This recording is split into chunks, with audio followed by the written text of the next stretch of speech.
The following is a presentation of Learfield. Welcome to Duck Insider. Our whole athletic department, there's a level of expectations of success. Throw, catch, touchdown, Oregon. He can run and slam. This is back out for a three. Left wing is good. In the air to center, back at the wall. He's out of here. Really excited that we get to rep our Ducks and hopefully come back to Eugene with some championships. Indoor track and field national champion. And for the fourth time in the last 6 years, the Ducks are Pac-12 champions. We have so many teams that are excelling right now, and it's really fun to be a part of. Give it to me, baby. My house. I'm taking it there.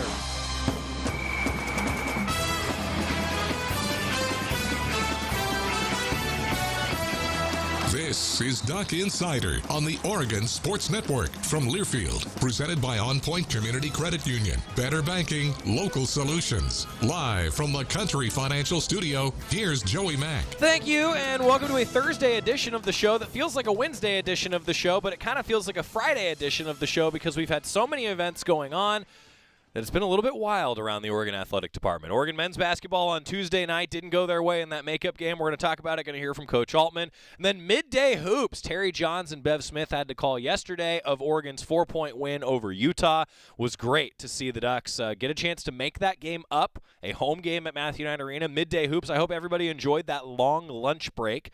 Nobody reached out to me for a doctor's note. I often feel like the doctor's note is needed if it's like a morning or a full day. But when you can get that 11 a.m. to 1 o'clock lunch meeting at Matthew Knight Arena, I think it's a little bit more, shall we say, attainable in order to miss a little bit of work time. And then it's like if you play at 4 o'clock, which is what Oregon baseball schedule is going to be, by the way, for the majority of those Friday games. I mean, it's a 4 o'clock happy hour meeting with your coworkers at PK Park. That's all that it takes. Anyway, wow, Anitra is watching the show from Egypt. Cool. What are you doing in Egypt? That's awesome. That's really cool. You know, we hear from so many fans, and this is the beauty of the internet, that there's all over the place. Like, we have a couple fans from Argentina that tune in frequently. Really cool. That's awesome. I hope that you're there for a good reason, and it's going to be a lot of fun. And don't get mummified in a pyramid. That's all that I can really think of right now, to be honest. And Scott's over here making noise. He's like, no, you got to stop. Just you got to stop it. I do want to say a thank you to Terry Johns. I am so fortunate to have a mentor and a colleague like Terry, like Jerry, like so many others, that an hour before the pregame show, I had a family emergency that I needed to tend to. So I called Terry and I said, Terry, can you get to Matthew Knight Arena?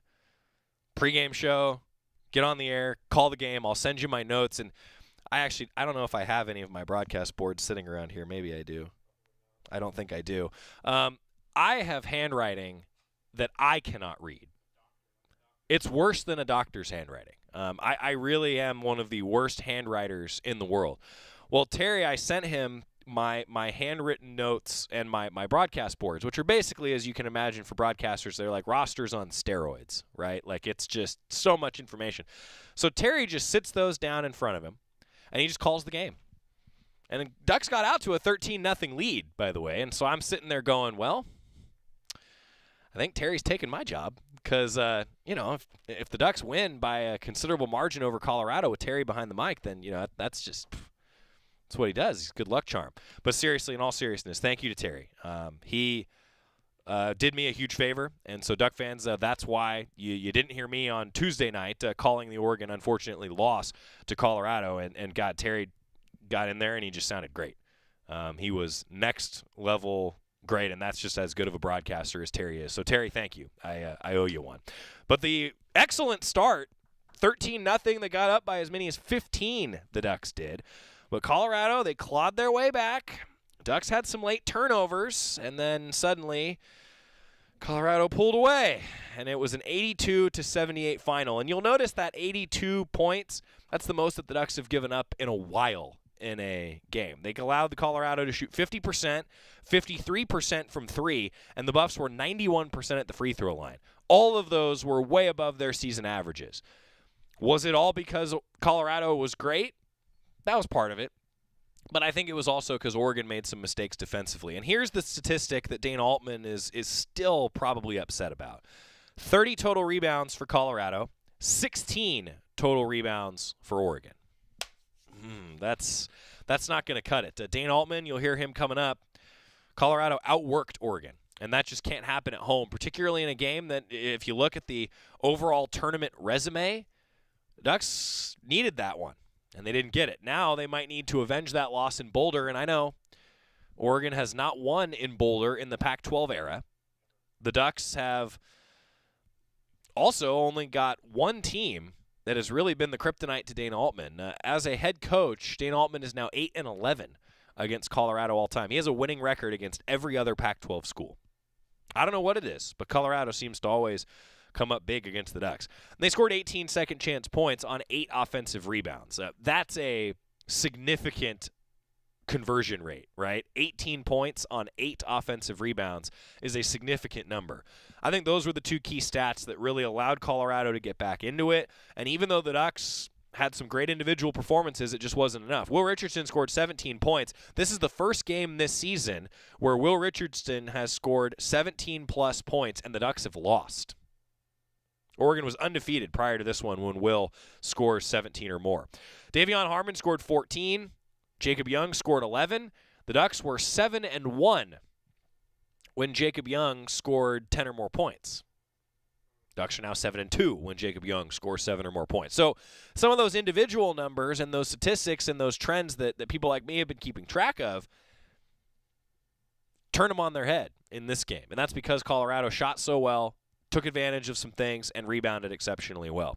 Here's the bright spot for you. And this is one thing that if we look back a month from now and the Ducks are succeeding at the level that we know and we think that they can succeed at with the talent that's on this roster, the one thing we may look back on and say, well, this was the Quincy Guerrier game. That was this game.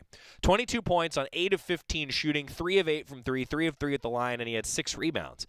Quincy Guerrier is, at least in my mind, the true X factor for Oregon the rest of the season. Because with his versatility, coming in, playing a post position at Syracuse, the Ducks are using him as a post and as a wing. His development, his shooting, I think that is a real X factor for the Ducks moving forward. And I think if Oregon gets to the level that we think they can be at, it's going to be because Quincy Guerrier takes that step forward the way that Jacob Young and the way that Davion Harmon and the way Will Richardson have over the last few weeks. That's what you can learn, I think, in this game. But it certainly did not go the Ducks' way. And, again, Coach Altman thought that the Ducks just got outworked. So the 6-game win streak comes to a close, and maybe they do have to avenge that loss in Boulder. As it stacks up for postseason and everything else, to be honest, I kind of want to wait to have that conversation on Duck Insider until tonight's games are played because the net rankings are going to adjust a little bit. So tomorrow's show, I'm going to do kind of the breakdown of, okay, here's where it stacks up for the Ducks down the stretch. Here are some key games. And, look, Dane Altman, though, is going to sit here and say it doesn't matter if we can project all that out. Ducks need to win at 7 o'clock on Saturday against Oregon State. It's an Oregon State team that even though that started Oregon's kind of run that they've been on, Ducks had to grind out and win that game in Corvallis.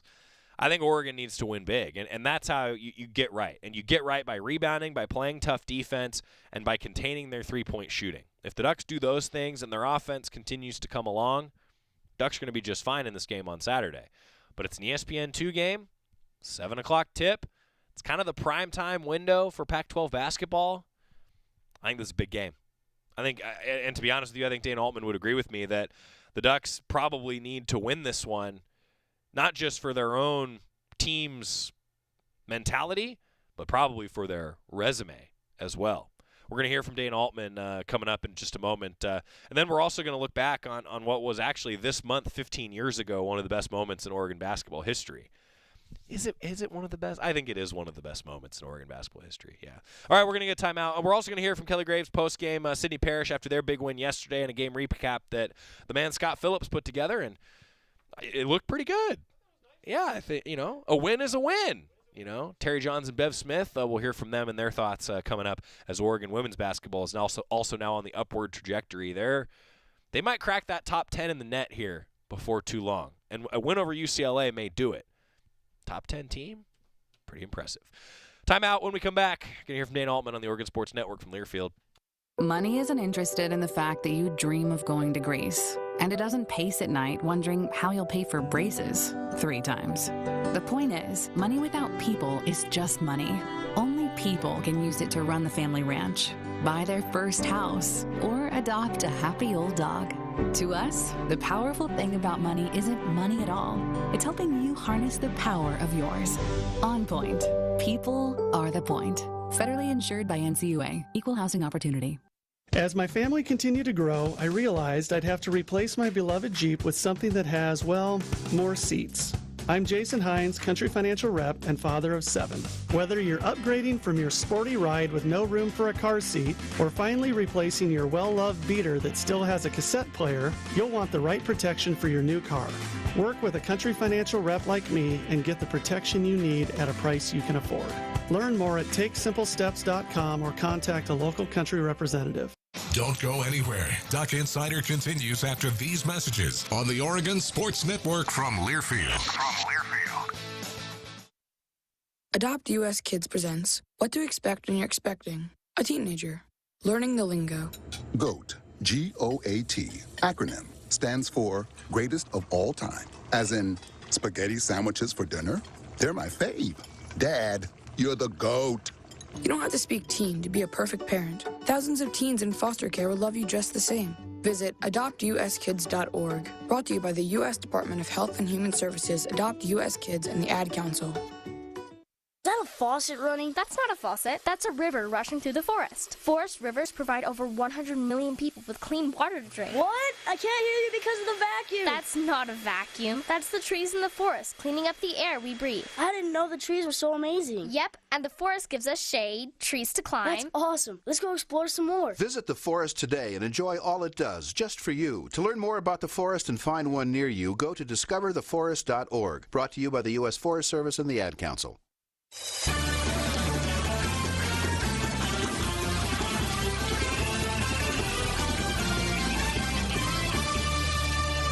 Welcome back inside the Country Financial Studio. It's Duck Insider presented by On Point Community Credit Union. I'm Joey Mack. I want to hear a little bit from Dana Altman coming up, but just to recap, tough loss for the Ducks against Colorado. And, you know, it was interesting. I was having this discussion with somebody earlier today. Like, you always want to learn from a win, but sometimes you learn more from a loss.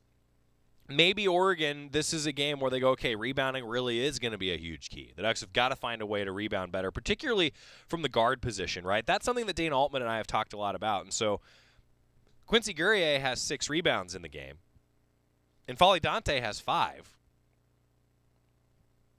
But then your guards, Will Richardson had 3, Harmon had 1, Young had 3, and Rivaldo Soares, he had 4. You probably need more than that from your guards, especially coming off the bench. Eric Williams, no rebounds. That surprised me in this game because Eric's lost to the Buffs a few times. I thought that Oregon would rebound better than they did. Forgive the pun, but now they're going to have to rebound against Oregon State. And the way they do that, I think, is rebound the basketball. They're going to have to keep the ball out of Oregon State's hands, especially for a team in Oregon State. If Jared Lucas gets going, they're tough to beat. If they get going from 3, they're tough to beat. How do you limit those opportunities for them to get going? You don't give them second chance opportunities, which could lead to second chance points. And suddenly we're talking about a team in Oregon State that's hitting from 3, just like Colorado did. I think what really ended up dooming the Ducks was that a lot of those second chance points were 3s. I think that really hurt them in this game. Dana Altman, as you can imagine, frustrated post-game. Now a chance to move forward. Here's Coach talking after the loss to Colorado. You score 78 at home, you should win. And they shot 57% in the second half, 60% from 3. They're a good free throw shooting team. You can't get beat on the boards 8. You can't give up those kinds of percentages. They scored 45 points second half. So just really disappointed. We got outworked. Dana, you guys went small there in the last 3 minutes. You put Eric in for Dante. The defensive activity certainly increased after that. I'm curious why then, and did you consider doing that earlier? Well, Dante did have 5 boards, all right? And so, we were trying to stay with him on the boards. But, we didn't get any off Frank for 15 minutes, and Eric didn't get any in 19 minutes. We just got to rebound better. Our guards got to get back in there and get some more boards. But again, we went small just kind of in desperation there. But the thing that really hurt us earlier was the rebounding, and that's probably why I didn't go small earlier. Dana, how pivotal was that stretch of nearly 4 minutes where you guys go scoreless and commit the 4 turnovers? Just seemed like a little bit of a lack of poise there. After even you would get the ball, you turned it right back over again in that stretch. Yeah, it was a bad stretch, James. I should have taken every timeout we had there. Guys, the ball movement, like I said, was poor. Our spacing was poor. Looked like we were out of gas, So, we either got to get in better shape, but our ball movement there really went down. And I thought that really hurt us. And like you said, the turnovers, and I don't know what it was at half, but I think they had 9 points off our turnovers in the second half.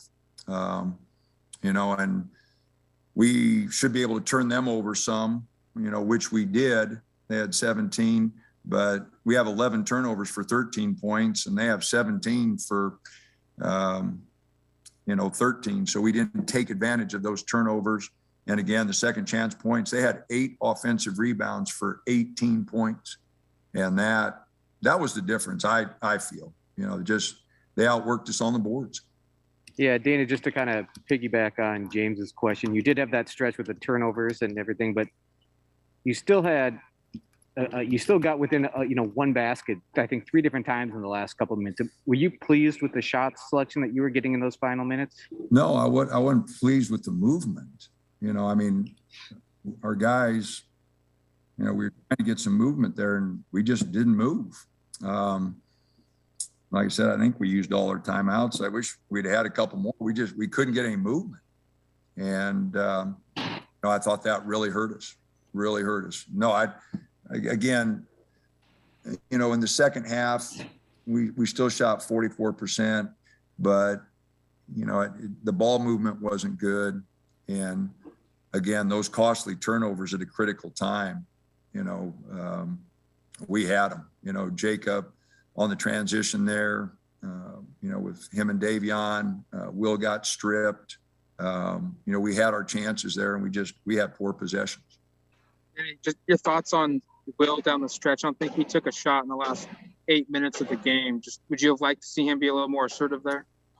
Well, I don't know. He ran out of gas a little bit, but he got stripped the one time. Trying to remember, I think he had a couple other times where he penetrated. He didn't make a play. Dana, you guys had a real strong offensive showing against Washington just a couple of days ago. You talked about ball movement being an area for improvement. As you guys were navigating those momentum kind of swings, what were you telling the team to kind of trying to get things going on offense? Well, we were just talking about our execution, and making hard cuts and trying to get some things, with ball movement. And, we just couldn't get it going. Our guards give it up and stand, and our spacing wasn't good. So, again, I'm disappointed that we didn't run some things better.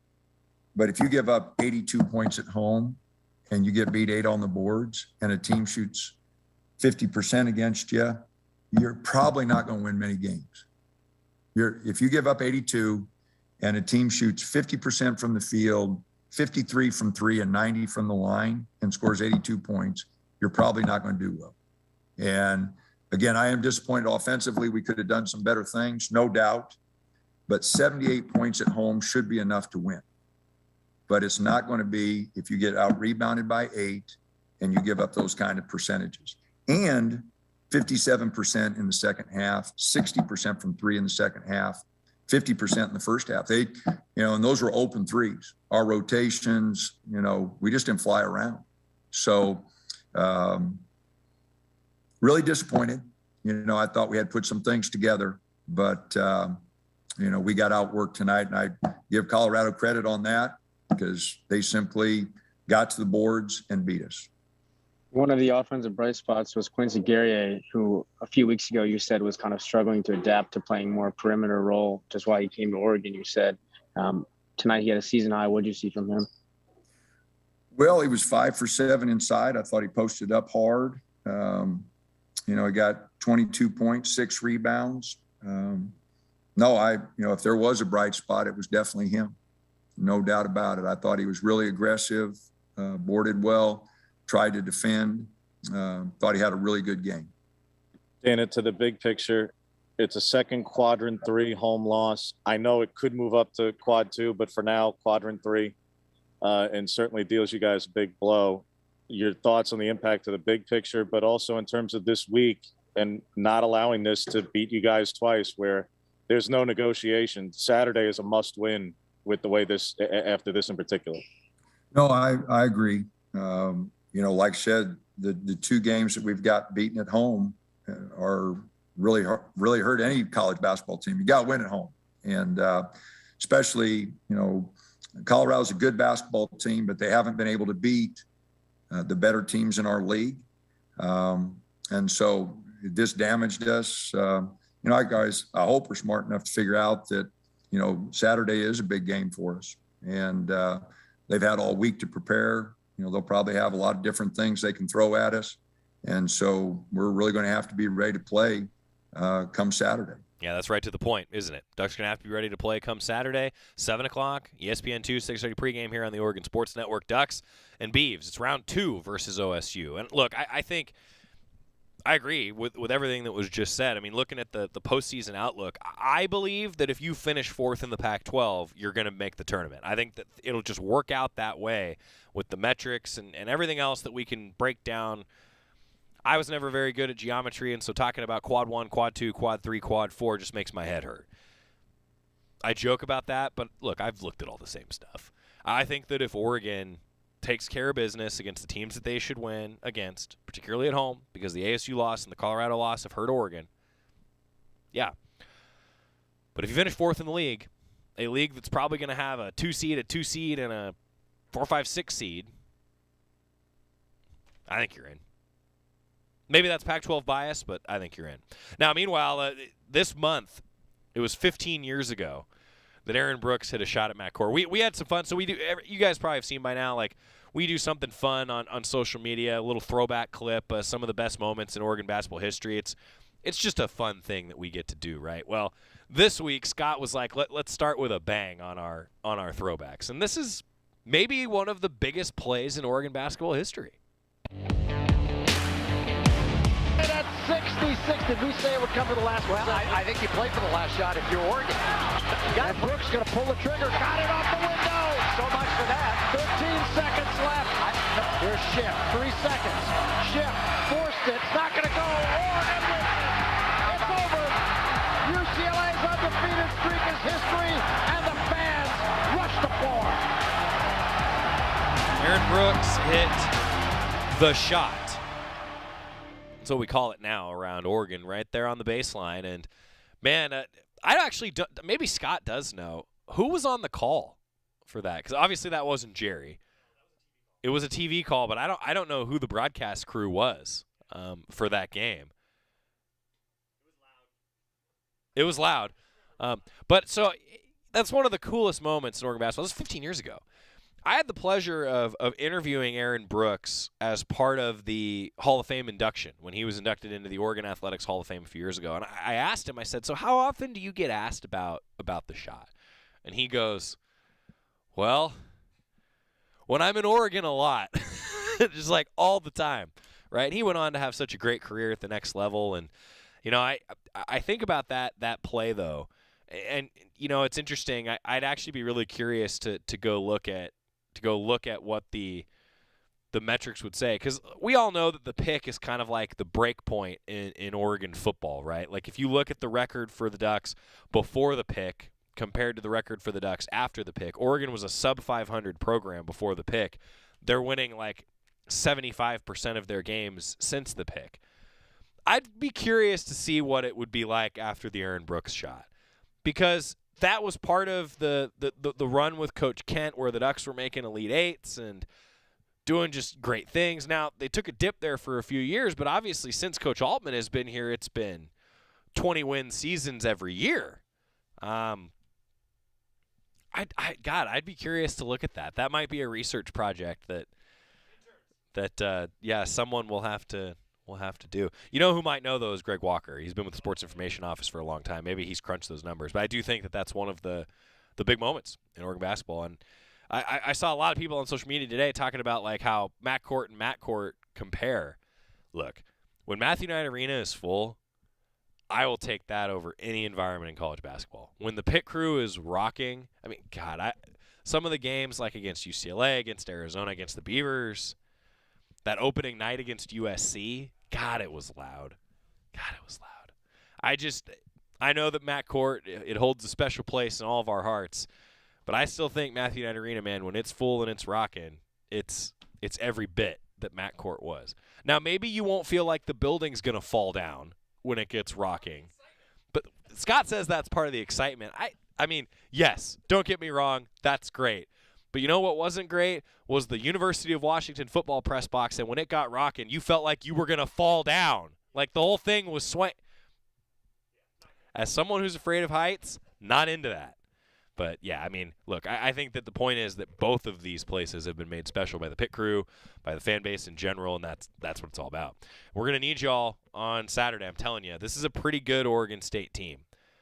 And I know they're wounded a bit. They've had guys in and out of their lineup. I think it's really impacted what Coach Tinkle's been able to do all season long.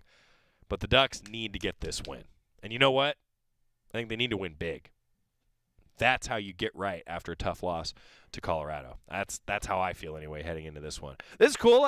We got somebody saying they're from Chile tuning in. South America, Egypt, everywhere else. Do we have anybody in the Great Purple North? That's what I call the state of Washington. Wonder if anybody's behind enemy lines.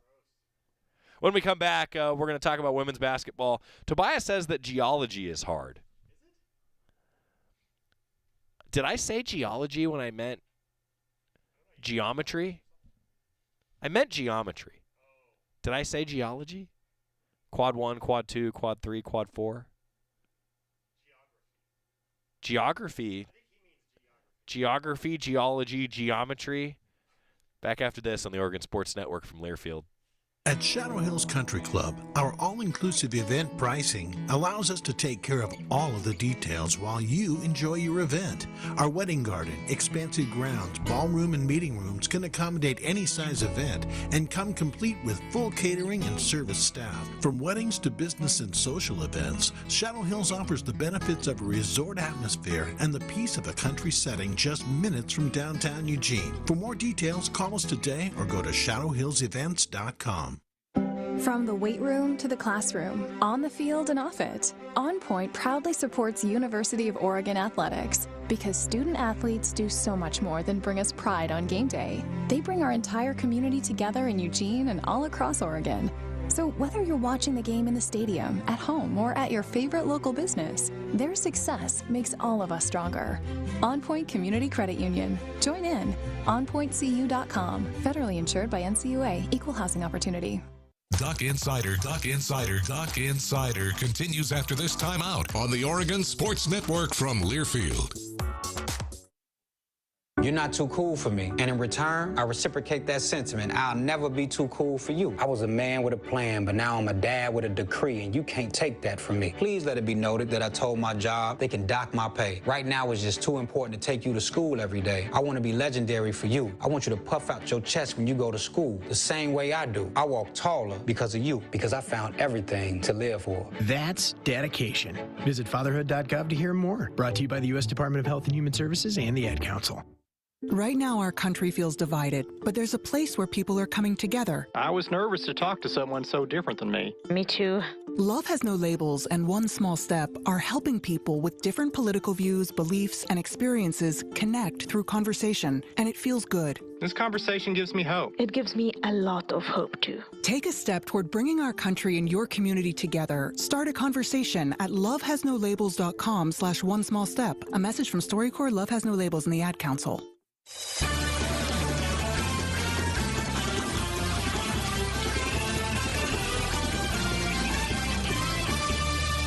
Okay, confirmed. We've gone to the tape. I said geometry. And Tobias said I was making a poor joke. I don't think it was a poor joke. I just am apparently a little self-conscious about if I say things wrong about that, to be honest. All right, men's basketball coming up. And you know what? Women's basketball with a huge matchup on Friday. I think this is a big one. And this is a huge homestand for Oregon women's basketball. UCLA, 8 o'clock with a 7:30 pregame show on Friday here on the Oregon Sports Network. It's going to be on Pac-12 Network as well. Nice win for the Ducks in a very back-and-forth game against a Utah team that I think is underrated.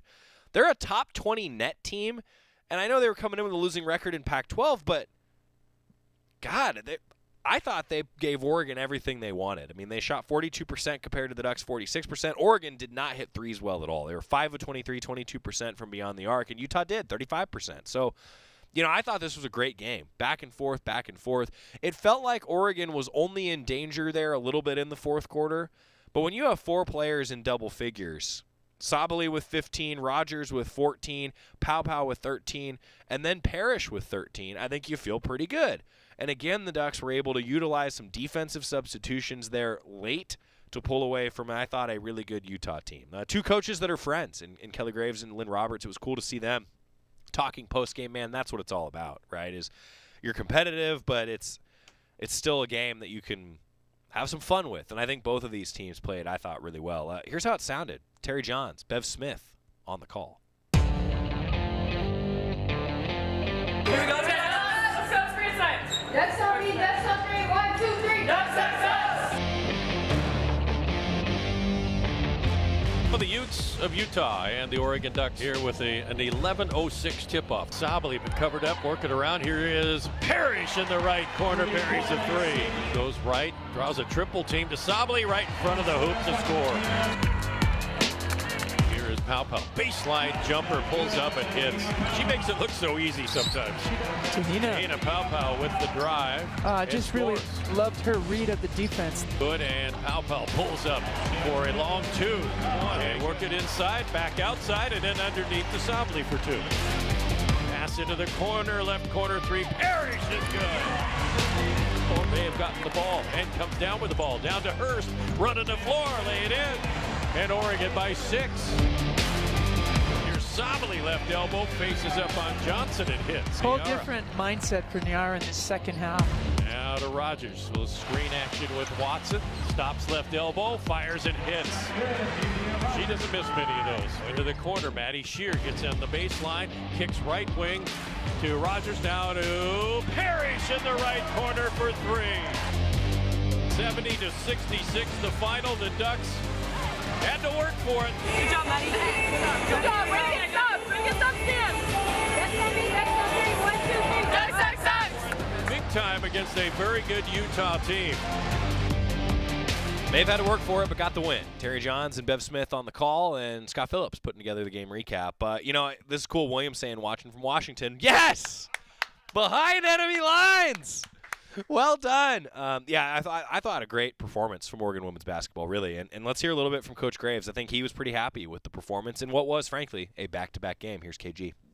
Well, I thought it was a really hard-fought, well-played game by both teams. It really was a good basketball game. Some ups and downs, some ebbs and flows. We'd go on a run. I think we built a 9 or a 10-point lead, and then they would come back and then took the lead, and it was back and forth. So from a fan perspective and just a basketball, coach and player perspective, it's a really well-played game by both teams. Good win by us. I'm really proud of us. Again, we're showing our mettle in close games down the stretch. This is a team that came in averaging, 82, 83, 84 points a game, and we held them to 66, which is significant. And then, down the stretch, we made some winning plays, which is what you got to do. We got some stops at the right time, and then Maddie gets an offensive rebound on a free throw, which gets us an extra possession, and I think we got a steal late. So those are winning plays that you have to have late in the game. But Lynn, I give a lot of credit to Utah. This is the best team Lynn's had. They're a very good team. I don't know where they were in the net today. I think they were 18 or 19. So that's obviously they're a very well-recognized team nationally. So we'll take it, you guys. We'll take it. Obviously, the start of a busy week. Did that impact the way you coached this game at all, or was this one played in a vacuum from your perspective? I never looked forward, you guys. The only time I'd ever look forward is if we had a big lead and wanted to rest some people for the next game. But obviously that didn't present itself tonight. This was the only game that's important to us. So we talk about what's important now, and this is all that was important. So, and I don't think we were overtaxed minute-wise. We'll relax a little bit tomorrow. These guys are 18 to 22-year-olds. They're in good shape, and they'd rather play. I mean, if we didn't play today, we were going to have a practice, and our Wednesday practices are notoriously our toughest ones of the week. I'm gritching and complaining, and we're doing a lot of defense and a lot of competition, and people are getting punched and hit, and so I'm sure they'd rather play a game. Yeah, Kelly, India, Tahina, and Elise combined for 1 of 14 from 3. I think you guys were 5 of 23 from 3. You've won games in a variety of different ways this year, but was it nice to just see that when the shots aren't falling for 3 of arguably your best 3-point shooters, that you can still find a way to win games in other ways? Well, yeah, but you can't get away with those kind of numbers very long. We are the number 1 3-point shooting team in the conference, percentage-wise, so that obviously doesn't happen often. We just got to do a better job there. That being said, we found other ways to win. I thought second half, early on, we went into just Niara, and they were collapsing 2 and 3, and then we kicked it out, and we shot better in the second half. Sydney hit a couple of big ones for us, and that's all you need is just a couple to go. And Elise hit one as well. So that was one of the things we wanted to do in the second half, just do a better job of getting it inside, which is what we wanted to do in the first half, but didn't. So, I have faith in, and those guys are going to shoot better. Was it anything that they were doing to take Niara in the inside game away in the first half? I know she got the second foul about 2 minutes before half, but she wasn't getting a lot of shots in the first half. Were you guys taking yourselves out of it, or were they taking you out of it? A little bit of both, James.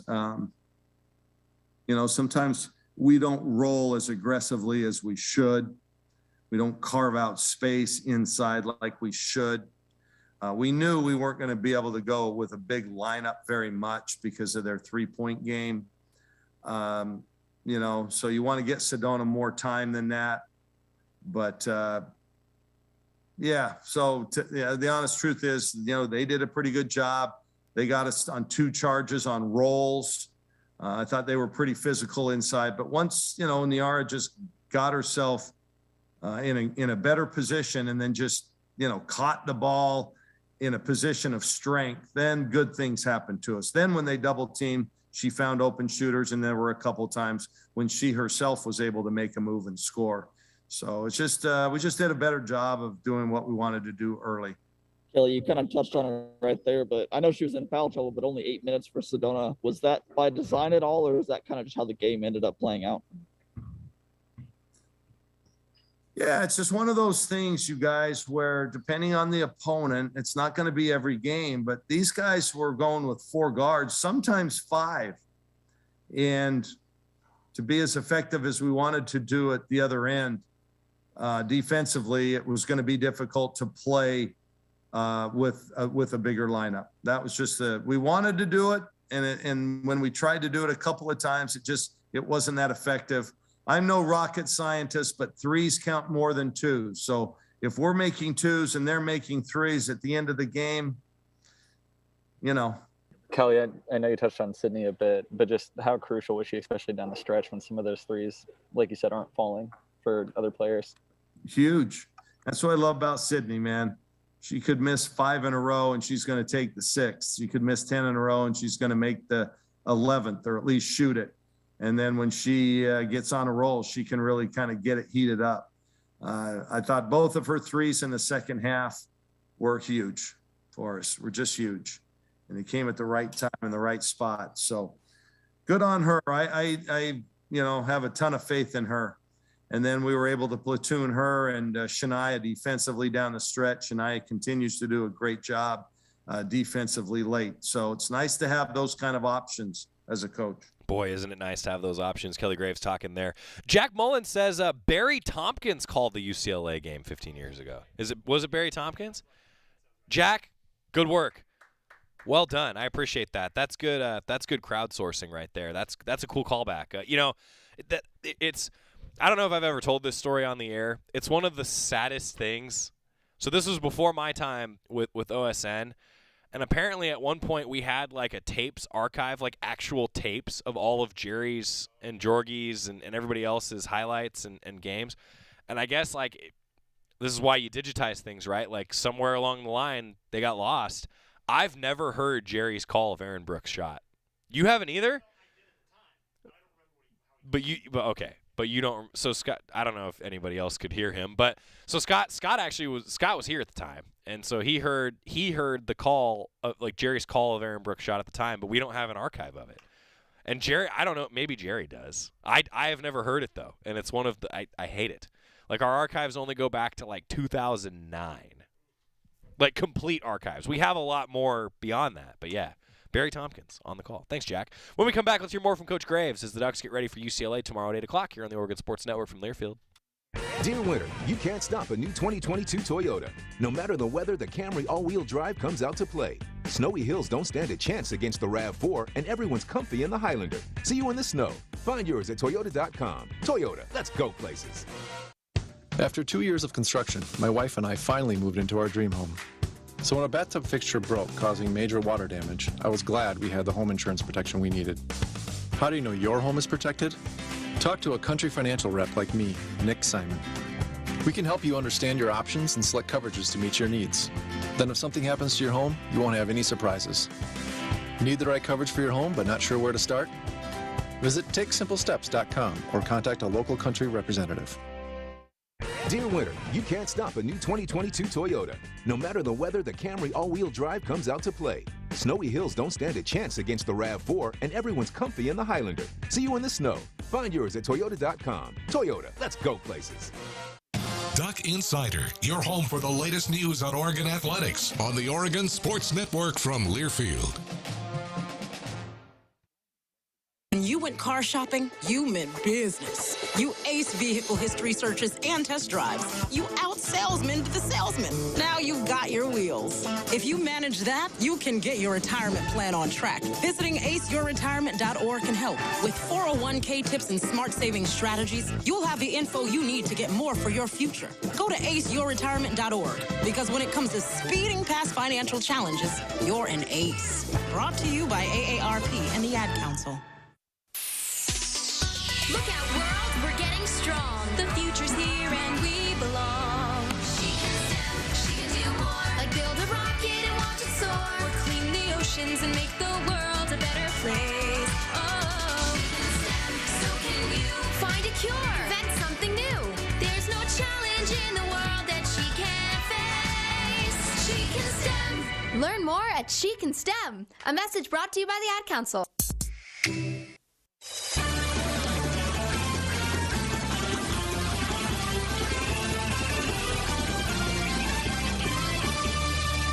We're back on Duck Insider, presented by On Point Community Credit Union. Today's show is brought to you by our friends at Hoodoo Ski Area. Season pass sale going on now. Dig into deep savings at hoodoo.com. Let's hear a little bit more from Coach Graves, brought to you by the Willamette Valley Cancer Institute and Research Center. Fight like a duck with cancer care you can count on. Oregon wins yesterday. Getting ready for UCLA tomorrow. Hear more from Coach Graves. Coach, I'm not sure we'll get a chance to speak with you before UCLA on Friday. Just early thoughts on that, and then just the weekend whole, 3 home games, but 3 pretty tough teams. Just kind of, what's the approach? Well, I think this is a big homestand for us, you guys. This is where we want to really put ourselves in a great position to be chasing Stanford for a championship. We got to take care of business at home. UCLA is obviously playing very well. We're tied with them now for second place in the conference. Each of us have a loss. But, you just got to take care of business at home. I mean, that's just the reality. I don't know who they're going to have. It seems like I've heard some rumblings that they're going to have another player or two available this week. They've been like us in some ways, where we were early in the year just playing 7 or 8 players. But when they get healthy, And even without being healthy, they're a really good team. I think they've won 5 or 6 in a row and playing really, really well. I give them a ton of credit. I just hope tonight they play Arizona. I hope Arizona's just physical with them and takes them into a triple overtime. And you know what I mean? That's what we're hoping for. I'm glad they rescheduled that game because I was thinking, well, they're going to have all week to prepare for us. And they kind of did that one late, if I'm not mistaken, kind of figured that one out late. So they're going to be in the same boat, and they're shorter in depth than us. And so that might be a positive in our favor this week. But make no mistake about it, they've got some marquee players. Osborne's one of the best guards in the country. And that Amari, the transfer from Cincinnati, she's a load, man. That kid can score. And Natalie Cho's, she's Sabrina's age, and she's still playing. So she's like in her 9th year and plays like quite a veteran. So it's going to be a good team. Coach Corey does an awesome job, and UCLA is always in the mix. And I haven't even turned to USC. I have no idea what they do. I've seen them play, but I don't get too far ahead of myself in preparation. Coach, you mentioned a little bit about Sedona in terms of the matchup today, but in her career, she had never been held off of the scoring column. It's now been back-to-back games in which she's been held to 0. How much do you read into that, or is it not too much of an issue for you? She'll be fine. We don't win either game last weekend without her. She had a great weekend. Now she's struggled for a couple of games. Part of it is she hasn't played a ton, but next game she might play 30 minutes and be great. So I don't read too much into it. I might just need to pick her up a little bit. Maybe she's feeling down about her performance, and she should not. She still got 3 rebounds in the minutes that she played tonight. So there were some good things that she did. Coach, you guys brought in some new faces, before the season. I know you said you'd ideally want to shoot a little bit better from distance today, but you got 4 different players and double figures. As you head into this tough stretch of your schedule, really important, how do you feel the team is gelling, especially offensively? Had some great ball movement today. Yeah, the last 2 games, I've been impressed with how we're taking care of the ball. We had 8 turnovers the other night, only 11 tonight. That's really good. I mean, that's taking care of the ball. It's funny you say a tough stretch. Look at my schedule and you tell me which part of it is not tough. I mean, this is in the Pac-12, man. Everybody can beat you on any given night. They're all tough games. But I see your point. You touched on UCLA and Osborne in particular, Kelly. Wanted your thoughts on kind of a really broad perspective. And last year and playing them. And the first meeting was close, and you guys, just didn't come through late, and they got a close win. And the second one kind of came to be the defining trip, the defining game of your season. How different is your team, is your program, are the players who were there for that debacle than they were 11 months ago? I don't think our kids could tell you how we played against them last year. I know it was ugly down at their place. I know they beat us pretty good. We had a chance to win it here at home. I think it was a 2-point game, and we just made some tough decisions down the stretch, both ends of the floor. I don't think you use last year as a comparison, to be honest with you. I mean, we're a different team, really. India Rogers wasn't here last year, and we have those 6 or 7 newcomers that weren't here last year. I think in sports, you just compartmentalize that. Last I checked, the WNBA Rookie of the Year, Michaela Onyenwere, isn't on their roster this year. Different team. And we won't even look at last year's result or last year's games. Plus, I think, to be honest with you, James, you've been watching us. I think we're handling pressure better this year.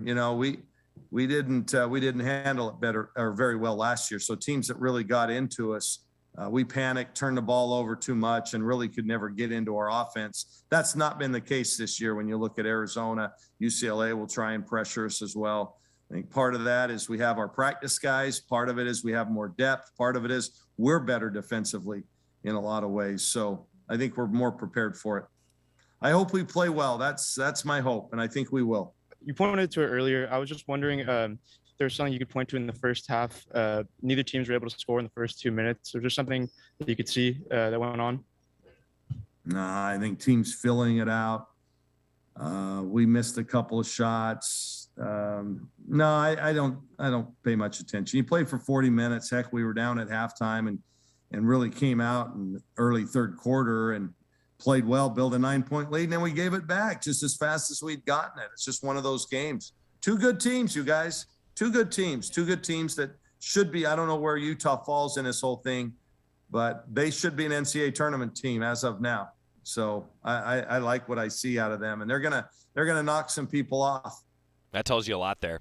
I think that Coach Graves is saying, hey, yeah, this is a really, really good squad. Coming up, we're going to hear a little bit from Sydney Parrish as we get ready for Oregon and UCLA women's basketball tomorrow at Matthew Knight Arena. Back after this on the Oregon Sports Network from Learfield.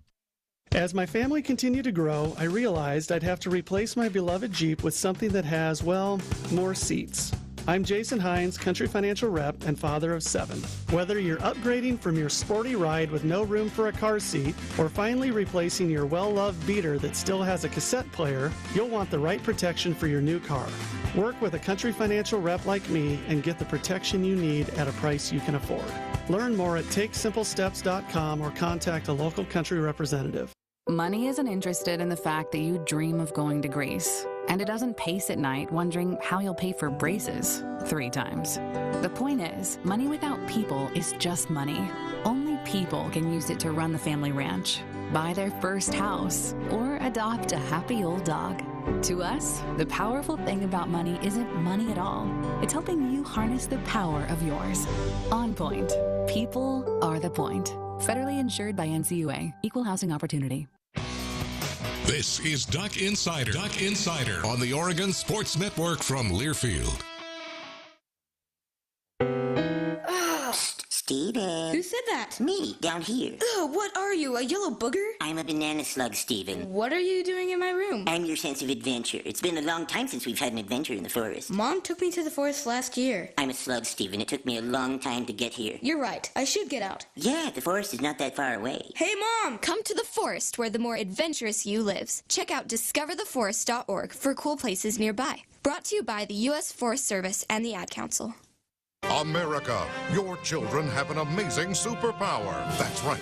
They can help save lives by simply washing their hands. Just 20 seconds of thorough hand washing after they've coughed or sneezed or been outside can help fight against the dastardly spread of germs. Armed with only soap and water and hands, your superhero can protect you, your family, and everyone out there in America land. Amazing! Find out more at coronavirus.gov. A message from the CDC and the Ad Council.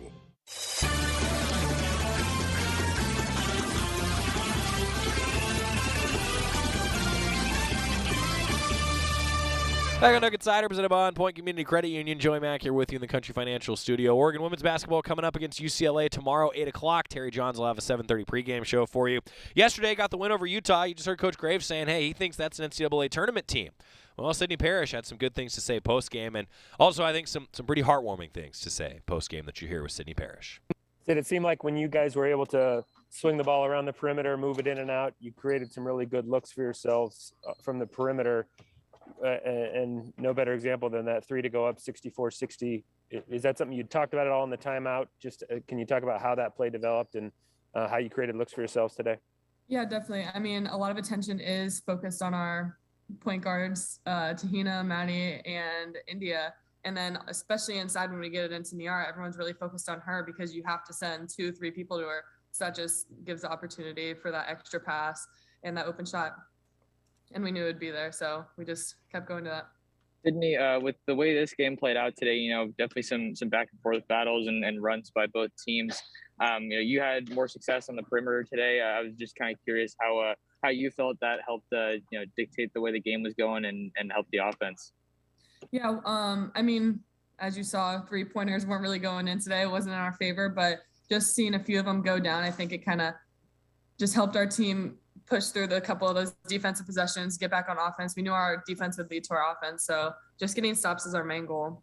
Sydney, since Niara, India, Tahina, they came back from their injuries, you've had to sort of shift your role where you have taken less shots, but your efficiency has gone up. How have you sort of reformed your game midway through the season? Yeah, it's a totally different role. I mean, having Tahina, Indy, and ER back, who else in the country has those 3 players out of their team? It's crazy. So we're so grateful that they're back, and it helps develop my game even more, just searching shots, hunting for shots all the time, because everyone's, pays all their attention on them. So yeah, in that first half, what was it defensively that Utah was able to kind of capitalize on? I know we talk about the shooting and the 3-point effort today, but defensively, was there something that you guys that wasn't clicking it there in the first half against them? Yeah, well, we know they're a great 3-point shooting team, so we couldn't really help off of them for those drives and attacks. So we really had to be fundamental and sound on just one-on-one defense and not letting them beat you. And we struggled a couple of times. We got beat, but I think we figured it out towards the end of the game, and it was just stop by stop. We had to get them because we know they couldn't shoot 3, so we couldn't risk that. Sid, I was going to ask just specifically about your last 3-pointer with about 1:45 to play, and just kind of when the ball swings to you from India, what are you thinking, and just kind of the significance of that moment? I knew it was going to be a big shot. All I was thinking was India trusted me because I thought she had an open shot. So knowing that she made that extra pass, we talked about it before the game, trust your teammates. It was what Kobe used to tell the team when he was here talking to us. And as you know, it's been 2 years since he passed away. And so before the game, we talked about trusting your teammates throughout the game. So, she had trusted me. I love that, right? That's great stuff from Sydney Parrish because, it was the anniversary yesterday, and the Ducks celebrated it with a win. Pretty important. I thought that was pretty great for Sydney Parrish to bring that up because the team did talk about that pregame. Now they're going to have to keep some things rolling because for Oregon women's basketball, you heard Coach Graves say it, this is a big-time homestand. We'll go through kind of the postseason breakdown, what the standings are for both of these two teams coming up on tomorrow's show. But for Oregon women's basketball, an 8 o'clock tip against UCLA on Friday.